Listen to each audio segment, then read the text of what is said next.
네, 고등부 친구들 안녕하세요. 또 유튜브를 통해서 영상을 보는 친구들 안녕하세요. 그리고 여러 선생님들, 그리고 여러 학부모님들, 그리고 예담탁군 팀원님들 안녕하세요. 오늘도 역시 우리 말씀 묵상 같이 보도록 하겠습니다. 오늘은 사도행전 13장 44절에서 52절 말씀입니다. 사도행전 13장 42절에서 52절, 44절에서 52절 말씀. 먼저 보도록 하겠습니다. 다음 안식일에는 거의 온 성읍이 주님의 말씀을 들으려고 모이니 유대인들이 무리를 보고 시기가 가득하여 바울이 이 말한 것들을 반박하며 모독하였다. 그래서 바울과 바나바가 담대히 말하였다. 너희가 먼저 하나님의 말씀을 전하는 것이 마땅하나 너희가 그것을 거부하고 스스로 영생에 합당치 않는 자라고 판단하므로 보아라, 이제 우리는 이방인들에게로 향한다. 이는 주께서 우리에게 이와 같이 명령하시기를 내가 너를 이방인들의 빛으로 세웠으니 이는 너를 땅끝까지 구원을 전하는 자가 되게 하려는 것이다 라고 하였기 때문이다. 이방인들이 듣고 기뻐하여 주님의 말씀을 찬양하였고 영생으로 얻도록 작정된 자들은 다 믿었다. 주님의 말씀이 온 지방에도 퍼지자 유대인들이 경건한 귀부인들과 그 성읍의 지도층을 선동하여 바울과 바나바를 박해하도록 하여 그들이 자신들의 지역에서 내쫓아졌다. 바울과 바나바가 자신들의 발의 먼지를 털어버리고 이곳이온으로 갔으며 제자들은 기쁨과 성령이 충만하였다. 아멘.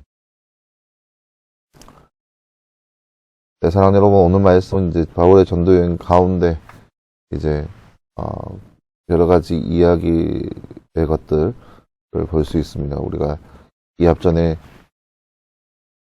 어제 말씀에서 나눴던 그 말씀 이후로 점점점 바울이 전도여행 과정 가운데 있으면서도 여러 가지 어떤 일을 만났는지에 대해서 나타나 있습니다. 그래서 특별히 오늘 말씀에서도 바울이 전도여행하는 과정 가운데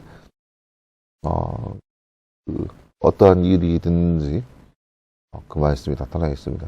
먼저 나눈 주제 한번 볼까요? 말씀 읽고 빈칸에 알맞은 말을 넣어 말씀을 완성하세요. 띠띠띠들이 듣고 띠띠하여 띠띠에 띠띠를 띠띠하였고 이렇도록 띠띠된 자들을 다 믿었다. 거의 대부분이 가로쳐져 있는데 오늘 말씀 48절 말씀이죠. 48절 말씀. 이방인들이 듣고 기뻐하여 주님의 말씀을 찬양하였고 영생을 얻도록 작정된 자들은 다 믿었다. 오늘 말씀 48절 말씀입니다. 누가 시기가 가득 바울이 말한 것들을 반박하고 모독했네요. 오늘 말씀에 보면 유대인들이 반박하여 모독했습니다. 유대인들이 가득 바울이 말한 것들을 반박하고 모독하였습니다. 유대인입니다.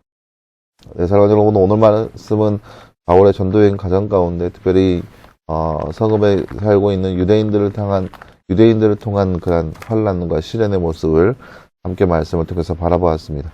이게 되게 전도여행 과정 가운데, 바울의 전도여행 과정 가운데 대체적으로 각 성읍마다 일어나는 모습이라 할 수 있는데요. 그 모습이 뭐냐? 유대인들의 박해, 그러니까 이방인들의 전도를 위해서 바울이 열심히 일을 하지만 유대인의 박해가 따른다는 거죠. 그리고 그럼에도 불구하고 바울이 열심히 이방인들에게 복음을 전하는 모습을 볼 수 있습니다. 이것이 전도여행 1차가 됐든 2차가 됐든 3차가 됐든 또 로마의 전도여행까지 갔든 모든 여정이 바로 유대인들의 핍박과 이방인들의 구원 그 모습으로 이루어져 있습니다. 유대인들은 도대체가 믿지 않는 거예요. 예수님에 대해서 믿지 않고 바울이 말한 바도 도대체 유대인들은 믿지를 못합니다. 다만 이방인들은 그 말을 듣고 화답하고 또 응답해서 그 복음의 말씀 안에 들어오게 되죠. 근데 유대인들은 그렇게 되지 못하고 있어요. 그래서 그 결과 어떻게 되냐? 유대인들이 바울을 핍박하고 대개 유대인들이 바울을 죽이려고 하는 모습보다 유대인들이 사람을 선동하여서 바울을 죽이고자 하는 모습들이 각성해서 일어납니다. 이 모습이 바로 바울이 전도여행 과정 가운데 겪고 있는 그런 모습입니다. 여러분 잘 보세요. 유대인과 그리스도인들 그렇게 큰 차이점은 없어 보입니다. 다 교회에 다니는 사람처럼 보여요. 유대인들은 우리를 형제와 같다 막 그렇게 얘기하기도 할 법한, 왜냐하면 하나님을 섬기기 때문에 하나님을 섬기는 거로서는 비슷한 상대인 것은 사실이죠. 그런데 유대인과 이 그리스도인과의 차이가 뭐냐? 바로 하나님을 섬기되 하나님께서 예수님이라고 하는 하나님의 아들을 보내셨다는 것을 믿는 것이 바로 그리스도인이었어요. 유대인들은 그것을 믿지 않았었고, 그래서 그 안에서 잦은 그런 다툼과 논쟁의 거리들이 생겼다는 거죠. 근데 오늘 말씀에 보면 유대인의 무리들이 보고 시기가 가득하여서 바울이 말한 것들을 반박하기 시작합니다. 왜냐하면 바울이 말한 것은 유대인들의 주장은 복음이 아니 구원이라는 것이 하나님의 그 은혜가 오직 유대인에게만 있었어요. 오직 유대인에게만 있었는데 바울이 말한 바는 예수 그리스도의 그 은혜로 자신은 이방인의 사도로 부름을 받았기 때문에 이방인들도 역시 구원에 이를 수 있다라는 그 사실을 가지고 오는 거예요. 그러니까 유대인들 입장에서는 자신들만 누려야 하는 이 특권이 있고 이 특권의 의식이 있는데 유대인들은 선민사상이라고 해서 하나님이 자신들의 하나님이다라는 그 사실을 가지고 있었어요. 하나님은 오직 유대인의 하나님이다라는 그 사실을 가지고 있었거든요. 근데 바울이 주장하는 바는 전혀 그렇지 않다라는 거예요.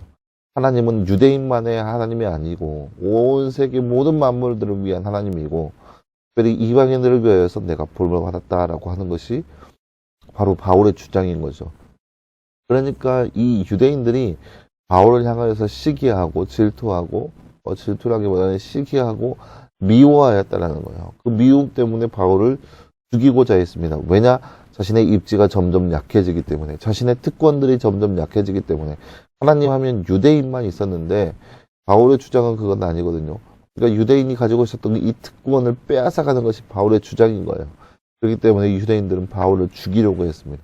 그런데 하나님의 역사는 그렇게 유대인만을 위한 것이 아니라 바울을 통하여서 이방인들 사이에 점점 전해지기 시작합니다.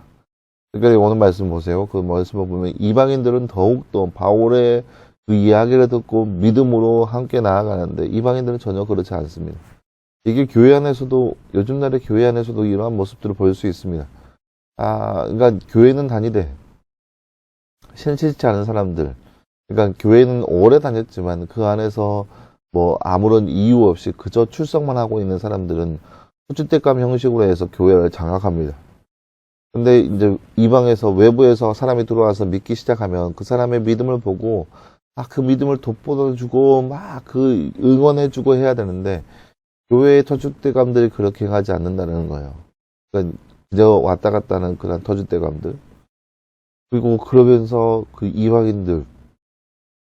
이방인이라기보다는 새로 온 사람들의 그 믿음을 보면서 용기를 붙돋아주는 것이 아니라 시기하고 질투하면서 다 깎아내리고 그렇게 해서 교회를 떠나가게 만들고 그리고 다시 한번 자신들의 기득권을 유지하면서 자신들의 세계를 구축하는 것이 바로 요즘날의 교회 안에서도 흔히 볼 수 있는 모습 중에 하나라고 할 수 있죠. 사랑하는 여러분, 믿음이라고 하는 신앙생활이라고 하는 것은 하나님과 나 사이와의 관계이고 그러한 것이 바로 신앙적인 모습인 것입니다. 그렇기 때문에 다른 사람들이 어떻게 했든 간에 그것을 우리의 신경 쓰는 것이 아니라 오직 하나님 앞에서의 믿음을 생활할 수 있는 우리의 모습이 되어야 할 것입니다. 오늘 말씀 보세요. 51절 말씀. 자신들의 발에 먼지를 털어버리고 이고니온으로 갔으며 제자들은 기쁨과 성령이 충만하였다며. 그러니까 발에 먼지를 털어버렸다는 것은 예수님께서 70년의 제자를 보내면서 너희가 집집마다 가서 복음을 전하여라. 다만 그 집에서 말씀을 받아들이면 그와 함께 들어가서 그 집에 들어가서 음식을 나누고 그리고 함께 복음을 나누는 그러한 기쁜 일이 있겠지만 근데 만약에 그 집에서 그 사람들 복음을 받아들이지 않는다 하면 복음의 그 앞에서 문설주 앞에서 먼지를 털어버리라. 왜냐? 그들의 그 구원을 그 용납하지 않는 그런 배된 요소와 자신들과 아무런 관련이 없다라는 것을 뜻하는 거예요. 나는 이 집과 아무런 관련이 없습니다 하면서 먼지를 털어버립니다. 마찬가지로 바울과 바나바가 이 성을 떠나면서 먼지를 털어버립니다. 이 성에 아직 믿지 않은 사람들과는 관련이 없다는 거죠. 자신들은 이미 해야 할 바를 했습니다. 반면에 제자들은 기쁨과 성령이 충만했습니다. 바울의 선교를 통하여서 그래 믿는 사람들은 또다시 옮겨서 말씀을 전하는 일에 기쁨과 성령이 충만했습니다. 우리도 이처럼 이 땅 가운데 살아가면서 말씀 안에서 그저 신앙적인 모습으로 그것을 유지하면서 교회에서의 삶을 형식화해 가면서 그것이 정의 있냐 그렇게 내세우는 우리의 모습이 아니라 믿음 안에서 말씀 안에서 그렇게 하나님을 섬기고 늘 기쁨과 성령으로 충만할 수 있는 삶이 바로 이 시대의 저와 여러분의 삶이 되기를 간절히 소망합니다. 기도하겠습니다. 사랑하는 하나님 감사합니다. 주님, 오늘 말씀에서 우리는 바울이 전도여행 과정 가운데 겪고 있는 여러 가지 아픔과 시련을 함께 살펴보았습니다. 특별히 유대인들로 인한 그런 고통과 환란이 많이 있음을 말씀을 통해서 바라보았습니다. 비슷한 성향에 있는 사람들이지만 믿지 못하고 있는 그들의 모습이 바울의 입장에서는 안타깝고 또 그들의 고통이 있기에 어려움이 있겠지만 그럼에도 불구하고 묵묵히 그 일을 행하는 모습을 볼 수 있습니다. 우리도 이처럼 이 땅 가운데 살아가면서 특별히 믿음 생활하면서 형식화된 그런 정형화된 모습이 아니라 그래서 우리의 기득권을 놓치려고 노력하지 않는 놓치지 않기 위해 노력하는 그런 모습이 아니라 늘 하나님 안에서 믿음 안에서 살아갈 수 있는 우리의 모습 될 수 있도록 주께서 함께하여 주시옵소서. 날마다 신앙생활하는 가정 가운데 기쁨과 성령이 충만하여서 그러한 기쁨으로 살아갈 수 있는 우리의 모습 될 수 있도록 주께서 함께하여 주시옵소서. 모든 말씀 감사드리며 살아계신 예수님의 이름으로 기도하였습니다. 아멘.